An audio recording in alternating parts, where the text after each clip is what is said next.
Well, howdy there, folks. Welcome into today's video. A lot to speak about in this one here today. If you watched the reaction channel this morning, I put out a video. I reacted to a few different videos in that one. One of them is a very important gentleman who works for JP Morgan Chase. He says the S&P 500 is going to 3,500 basically in roughly the next 6 months. He says by mid-2024, that's a substantial basically drop in the market overall. We're going to speak about it in regards to, is that realistic?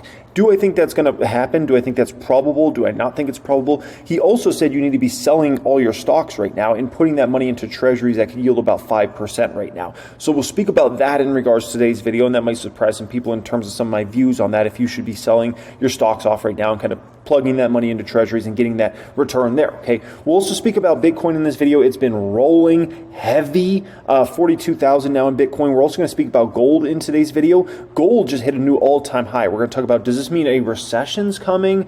Does this mean like we're in a bad economic time period? Does this mean a market crash coming? We'll speak about all that in regards to today's video, okay? But where I want to start off with is the clear rotation in the market. By the way, I appreciate every single person for being here. By the way, thank you so much for being here. Thank you for being subscribed to the channel as always, okay?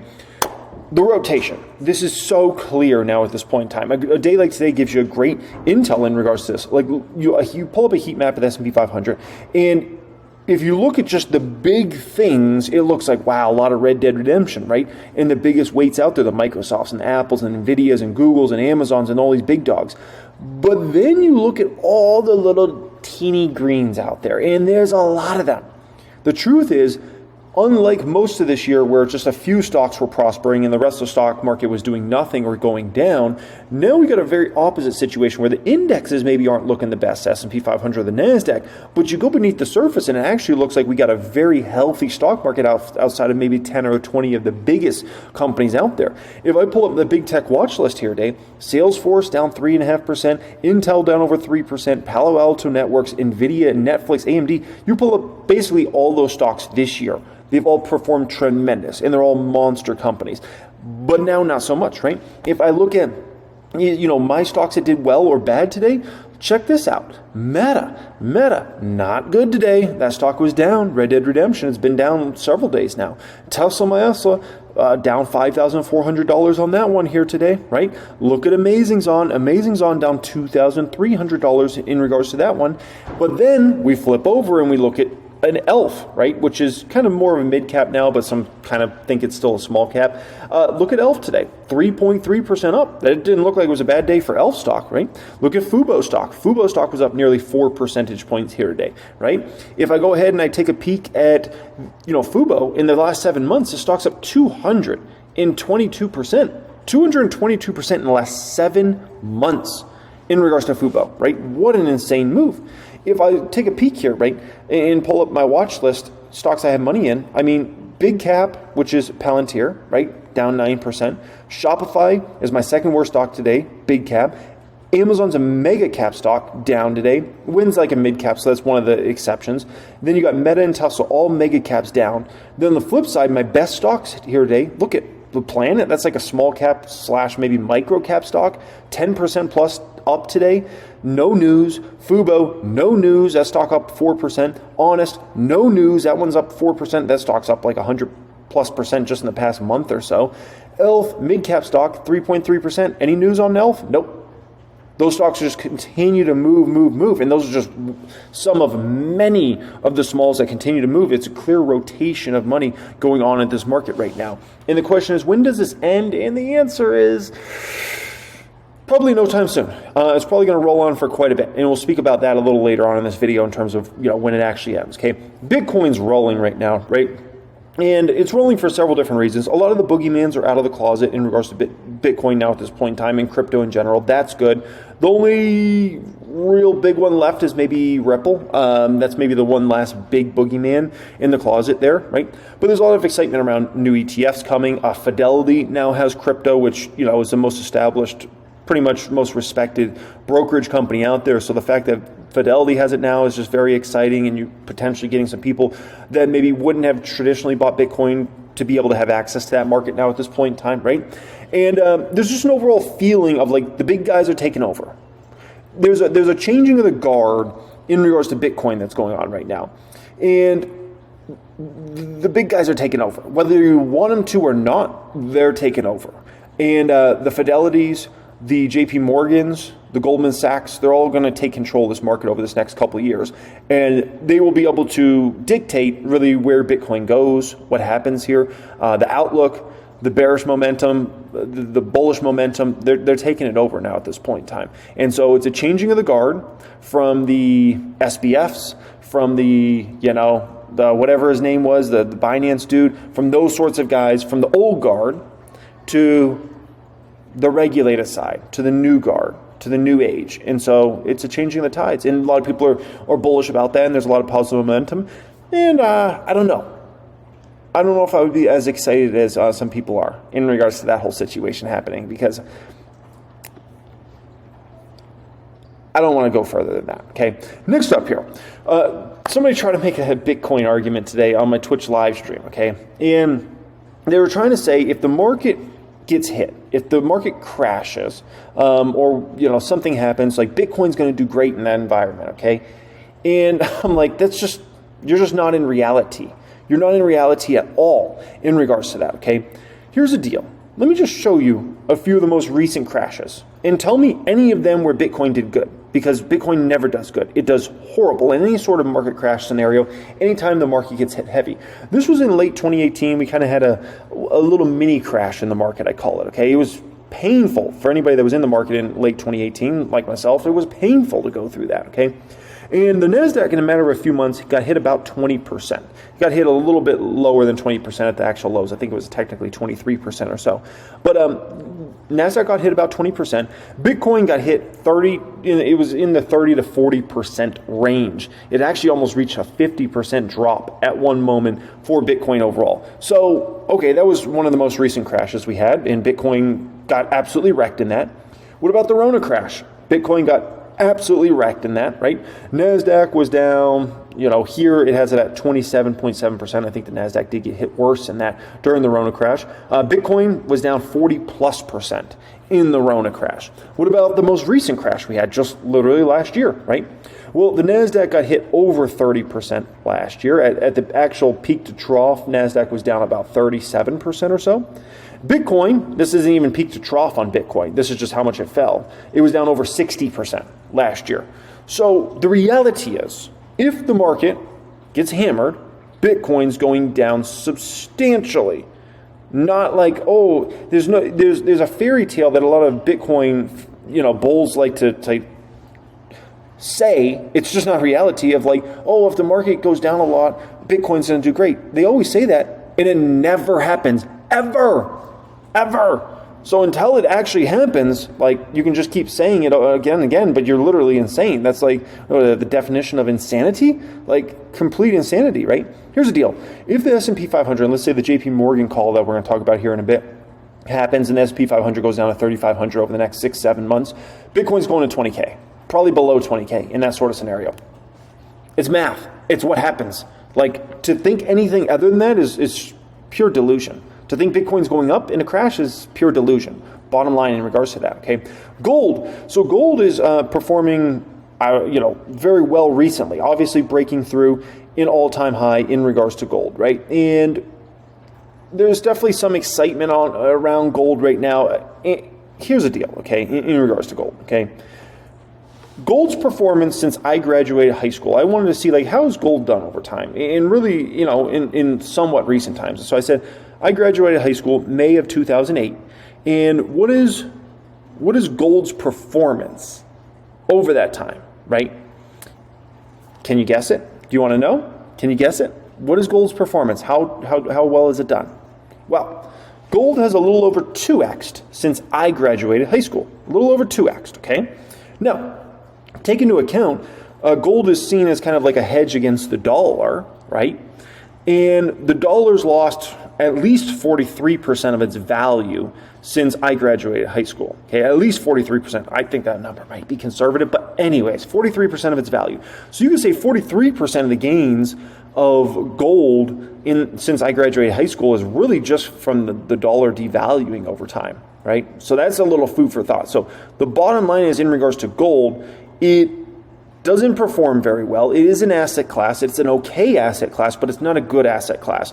And the truth is, over a 10, 20, 30-year span, you'll be much better off just being in the SP 500 or being in the Qs or something like that versus being in gold overall. And I think a big problem with gold is, if we look at the millennial generation, the Gen Z, a lot of those same folks with the same mentality that gold investors had, that were more Gen X, the baby boomers, or generations before that, a lot of those folks with that sort of mentality say, why would I want to own gold? I want to own digital gold, which is viewed as Bitcoin.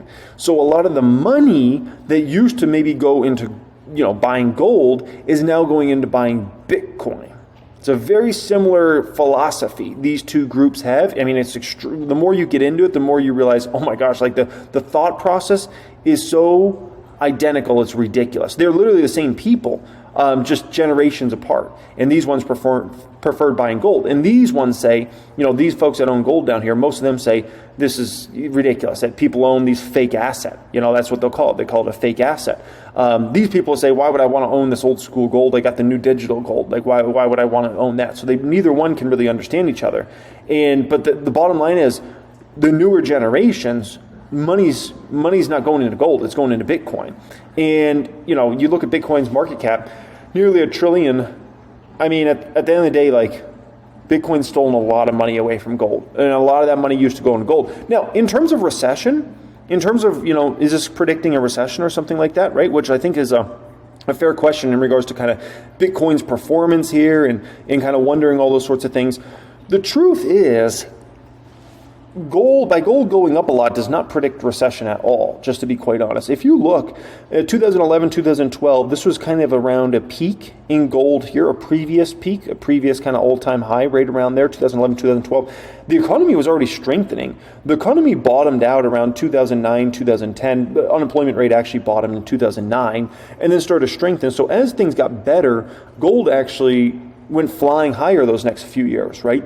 Now, the interesting thing is that's over about gold bottoms here right around 2009 and then booms into about 2012. Well, think about it. If we want to view the 2020 scenario as similar to like a 2008, right, which was skyrocketing unemployment and things getting bad, and then things slowly started to get better from there, right, and we had double-dip recession fears and all sorts of things.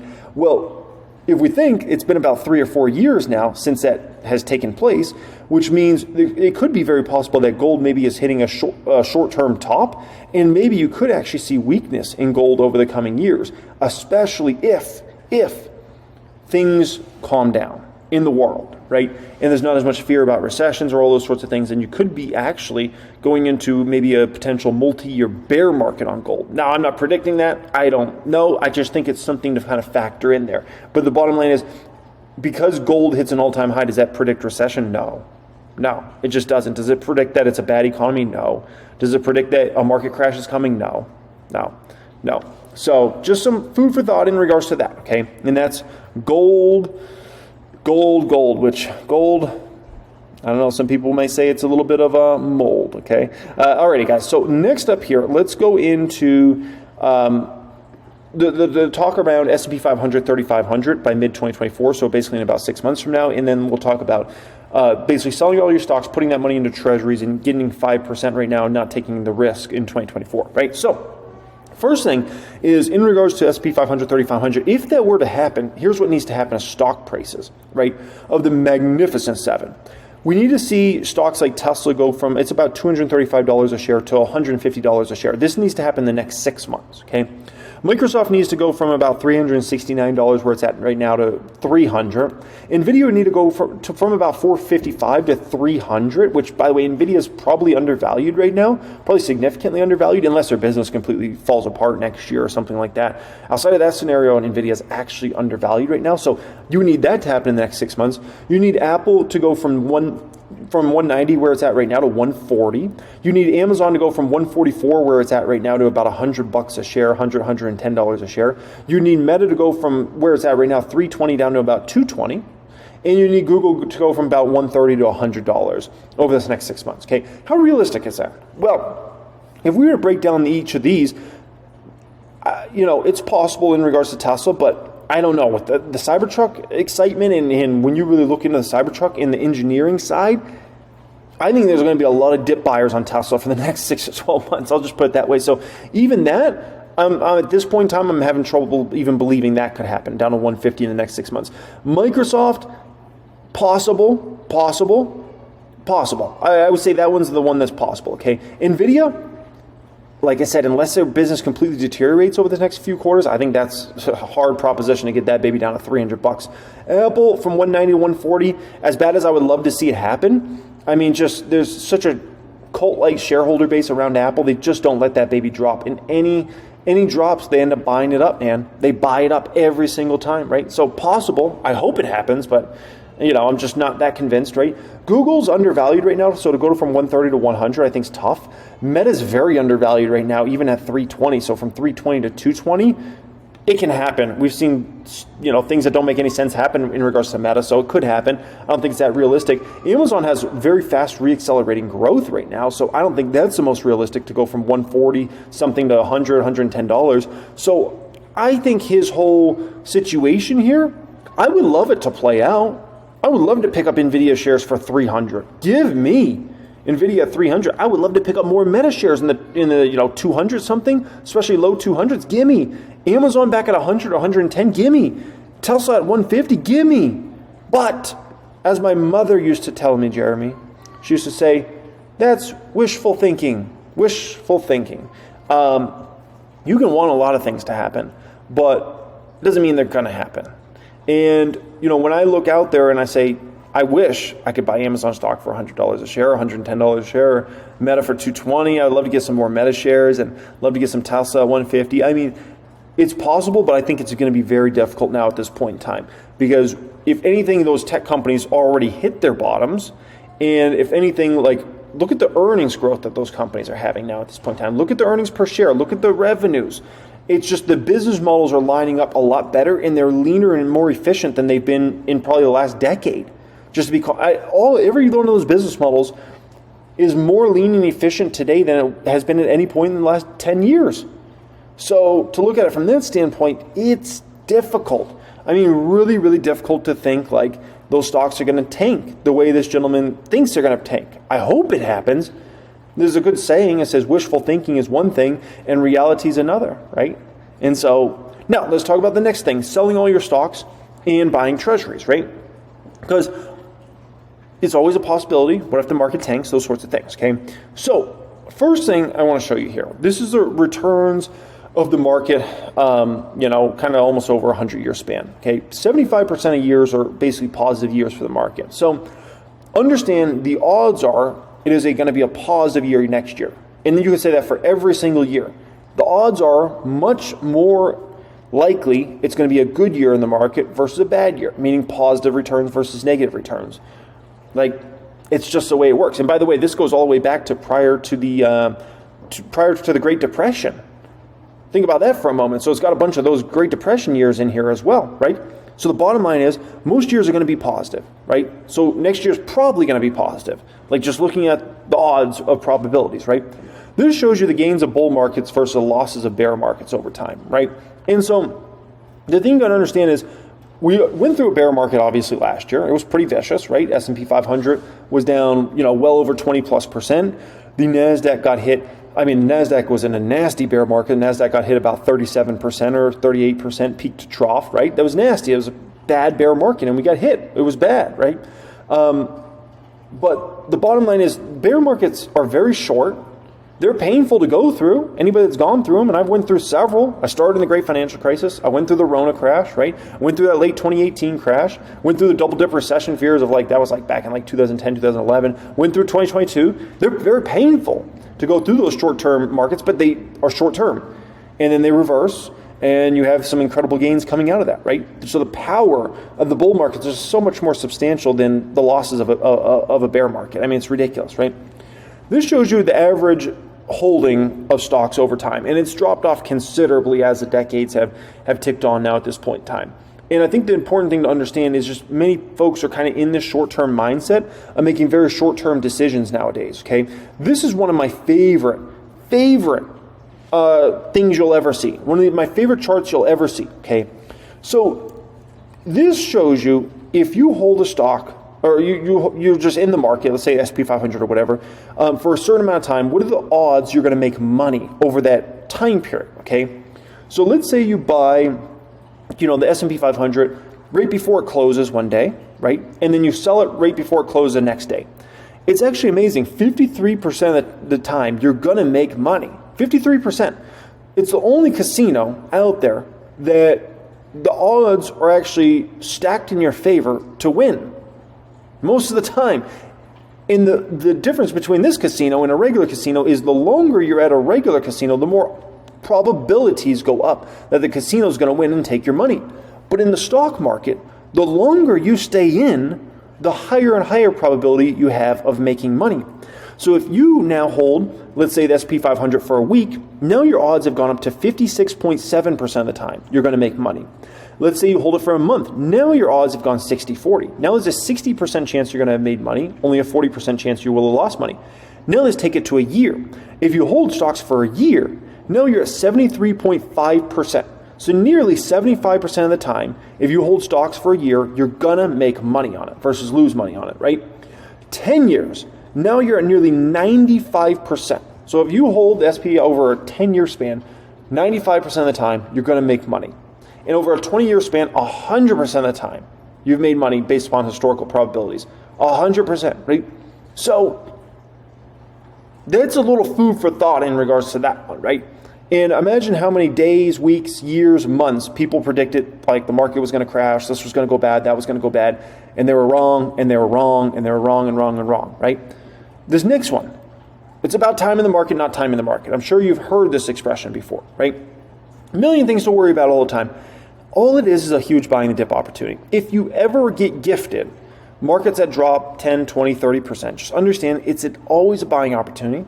Same thing could be said for great companies.